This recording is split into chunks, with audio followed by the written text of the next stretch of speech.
हाँ जी भूलोरंग के भैया, कहाँ चले गए? अरे यार आप दिख ही नहीं रहे हो, बताओ। कौन सिंह का चुम्मा गाना आया था तो आप बहुत बवाल खड़ा किए थे कि ऐड लगाकर इतना व्यू पाया गया है, तो देखो ये ऐड है। और ऐड के नाम पर आप दिखाए थे ये, पता नहीं ये ऐड है कि क्या है। आप बोले थे कि ऐड लगाकर व्यू आया है। ठीक है भाई, वो ऐड है मान लेते हैं। ऐड लगाने से व्यू आता है, ये भी मान लीजिए लेते हैं। ऐड लगाने से व्यू आता है, ठीक है। अरे कहना क्या चाहते हो? तो भाई साहब ये क्या है? खेसारी लाल के चॉकलेटी सड़िया गाने पर ये क्या लगा हुआ है? 5 दिन हो गया, ठीक है। और व्यू मात्र 3 मिलियन, वो भी ऐड लगा के। इस पे क्यों नहीं वीडियो बनाए? क्यों नहीं बोले कि भाई ऐड लगाकर खेसारी लाल ने केवल 3 मिलियन व्यू पाया है?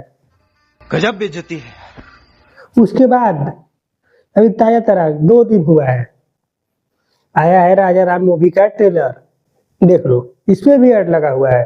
और व्यू व्यू तो पूछिए मत भाई कितना है, आप लोग खुद देख लीजिए। मुश्किल से 1.5 मिलियन, मुश्किल से 1.5 मिलियन व्यू गया है।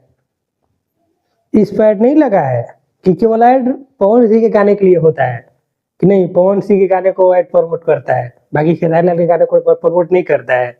लंट गई। अब कहाँ छुप गए हैं? आइए वीडियो बनाइए कि खेसारी लाल भी ऐड लगाए हैं, ऐड लगा के कुछ नहीं करता है। अरे बाप रे, ये तो धोती खोल रहा है। ऐड लगा के केवल 1 मिलियन, 1.5 मिलियन, 3 मिलियन, बस इतना ही व्यू ला पाए हैं। उस समय तो आप बहुत बवाल खड़ा करते, ऐड लगाकर व्यू लाए हैं, ऐड लगाकर लकीर बना रहे हैं, तो एक कर रहे हैं, वो कर रहे हैं। और अभी खेसारी लाल का दो दो, एक गाने और एक मूवी का ट्रेलर पर दो के ऊपर ऐड लगा हुआ है, और ऐड का कुछ फायदा नहीं। फायदा होगा कहाँ से भाई? पॉपुलैरिटी होती है, ऐड लगाने से कुछ नहीं होता है, ठीक है। ये बड़ी अच्छी बात कही आप। तो थैंक यू, धन्यवाद। बस आज के लिए इतना ही, मिलते हैं नेक्स्ट वीडियो में। धन्यवाद।